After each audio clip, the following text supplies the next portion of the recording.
Hey buddies, Smithfoggy here, coming at another Borderlands 3 video. Today I'm coming at you with a level 72 Mayhem 10 Moze build that is absolutely amazing. It does 1 billion damage very easily, but with a gimmick that you're probably not used to, and that is Iron Bear Fist damage. Now, the Iron Bear Fist damage anointment got buffed from 100% to 300%, which immediately made me want to make a build right off the bat for this particular Iron Bear weapon, and the results are absolutely crazy. Before we get into it, don't forget to like, comment, subscribe. You have no idea how much it helps me out, and let's get into it. So first of all, we are using the Iron Bear Fist Wild Swing. Now, the reason why we're using Wild Swing is that when we damage an enemy, it has a chance to explode with a random element. Now, this allows you to deal splash damage. Because of that, we have a lot of opportunities to take advantage of Moze's Fire in the Skag Den and a bunch of other action skill points that allow you to increase the splash damage on the character, and which just, if you put it all together, just makes the damage absolutely insane. With the right setup, each punch can do 324 million damage per hit, which is absolutely crazy, and that's not counting the Nova itself as well.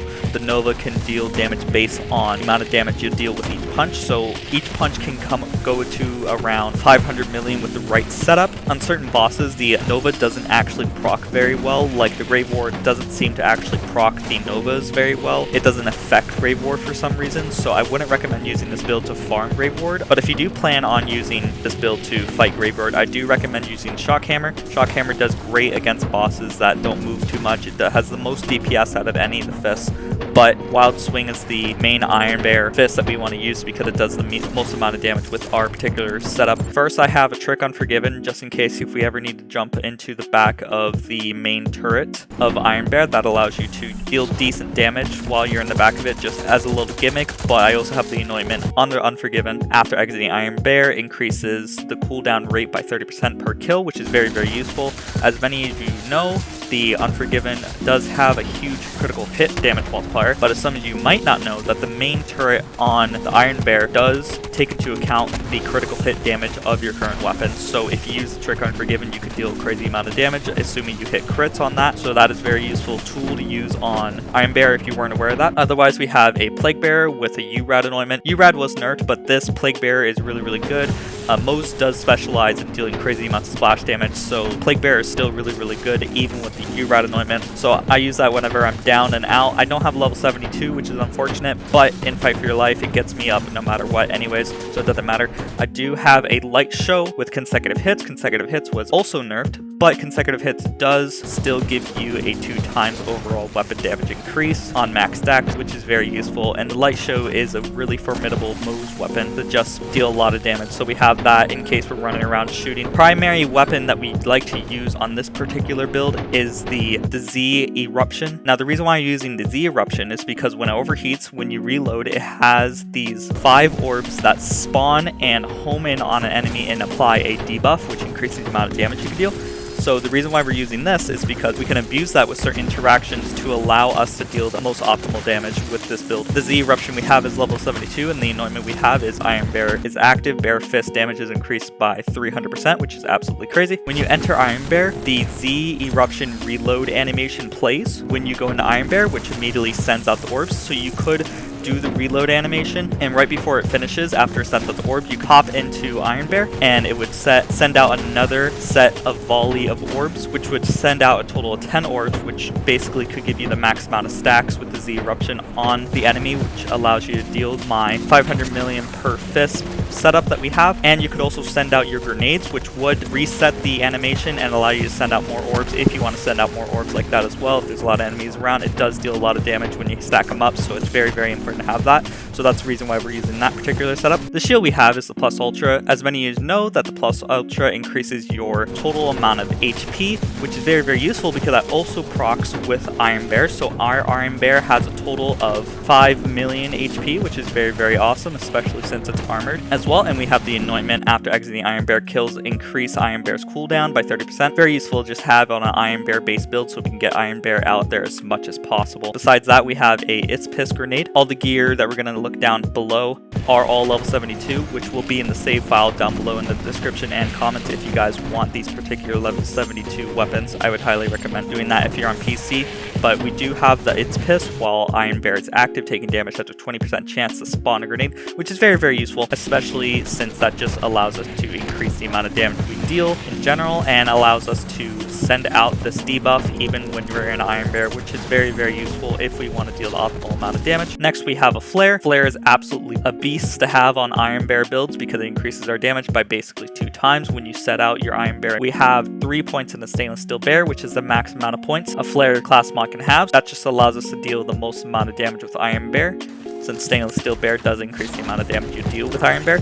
And we have 2 points in Means of Destruction, which can be useful to allow you to have constantly reloading magazine, which can be very useful in certain situations. But the main thing here is that we have these 2 particular secondary stats. We have 39% splash damage, which is a multiplicable multiplier, which is very, very useful in Moze because that just allows you to make your wild swing hits deal crazy amounts of Nova damage. And we have plus 43% action skill damage, which obviously just allows your Iron Bear to deal crazy damage.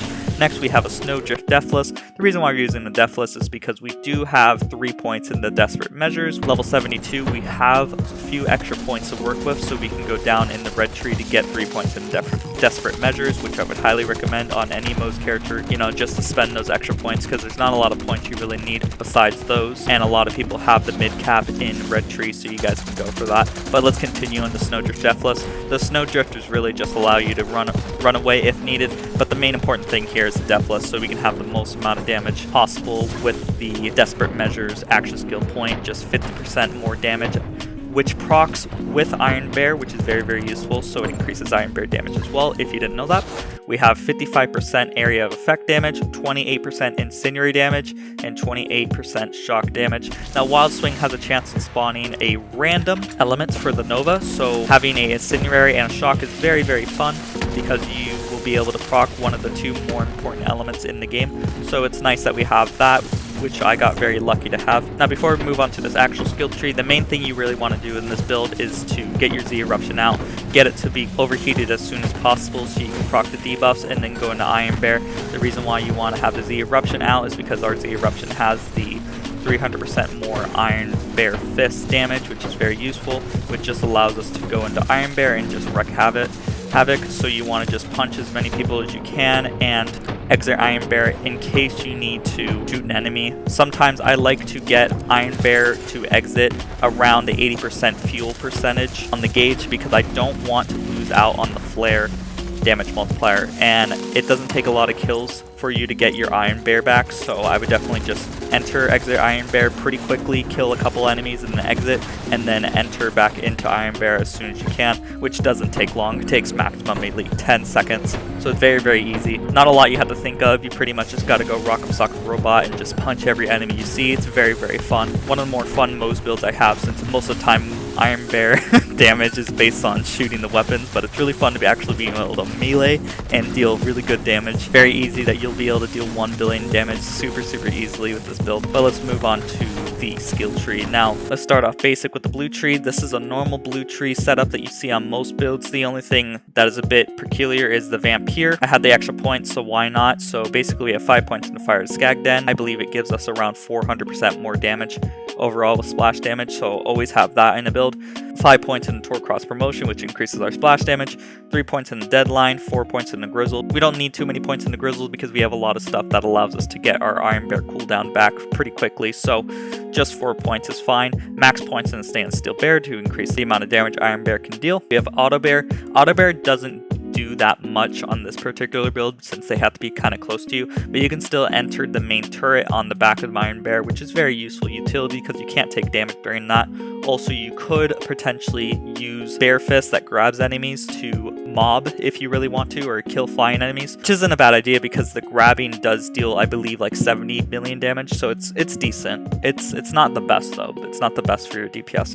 And then we have obviously Short Fuse, and Short Fuse does deal more damage based on how much Iron Bear damage we can deal, so it's very useful that we have all these bonuses to allow Moze to deal crazy amounts of damage. Now we go down to the red tree. This is the only thing that's primarily different. Since we are level 72, we can go more down on this particular tree, which allows us to get Desperate Measures, as said before, which allows us to increase Iron Bear damage and Moze damage, and the Doctor and Kill skill, which also increases the amount of damage that Iron Bear does, surprisingly. So you can get unlimited stacks of this particular kill skill and just keep increasing your Iron Bear damage. So if you could theoretically get infinite amount of damage with Iron Bear and Moze with this ability, which is very, very useful that we can get down to this tree because of level 72. So what you really want to do is get 5 of these, because Drowning in Brass is one of the most important kill skills on Moze. Always get that. It just increases your damage crazy.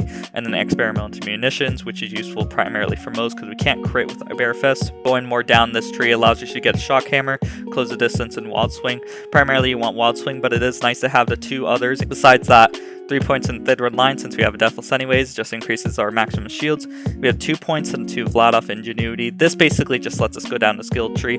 I wish I didn't have to put points in that, but hey, it's what we got to do to get down to Desperate Measures and Doctrine. So that's the red tree. And then we go down the green tree. The green tree has a lot of stuff that increases your Iron Bear damage, as Scorching RPMs does increase your Iron Bear damage, and Specialist Bear does increase your Iron Bear damage as well. So those are the 2 important ones. Stalker Bear, which is the main turret on the back, is pretty nice to have in case of utility. And then these 3 just allow you to increase your Moze damage overall. Oh, and Stoke the Embers increase your incendiary damage for Iron Bear. I forgot about that. So run through it real quick again.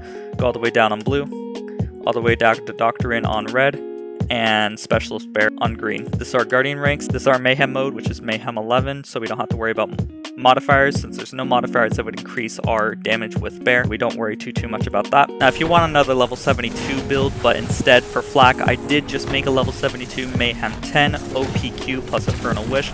That is a build that allows you to spawn infinite drones, and it does millions upon millions of damage with Flak. It's very fun. It just kills all the enemies for you. Wherever you point, you don't have to shoot the gun at all. You just got to shoot the drones out, and it does the rest of the work for you. If you want another build that does 1 billion damage very easily, try my Amara build. That is Revolter plus Death's Blessing. It does primarily action skill damage and gun damage with Amara. It killed the raid boss immediately and Grave Ward very, very quickly. Click up there for that. If you want a build for Flak that can deal 1 billion damage very, very easily against a raid boss with using Peregrine and grenades, try my Guardian Angel plus Lightspeed Grenade build. It's crazy how much damage you can deal with it. It's one of my more favorite builds, so if you guys want to check out a Flak build that is very fun to play, check the top right. If you'd like an Iron Cub build that is primarily focusing on increasing your Iron Cub damage, try my Flare plus Iron Cub build. It's kind of like an AFK build. The Iron Cub does most of the work for you. It's very, very fun. And if you want a gimmicky build that does 1.5 billion damage per shot in the right circumstances, try my Masterwork Crossbow plus Cold War Zane build. We're able to deal 1.5 billion damage in 1 shot against Grave Ward. It's absolutely crazy how much damage you can deal with that build. If you guys want to try out this build, there is a save file down in the comments and description as always. Just click there and you'll be able to get the save file. And that's all I have for you today. Don't forget to like, comment, subscribe, and I hope y'all have a great day. Bye-bye. And the last shall be first to immerse in a pass out heat, facing him out with a moxie melt till he woke up drowning in tchotchke hell. War in a cave with a torch on a wall, then a window arrangement of porcelain dolls.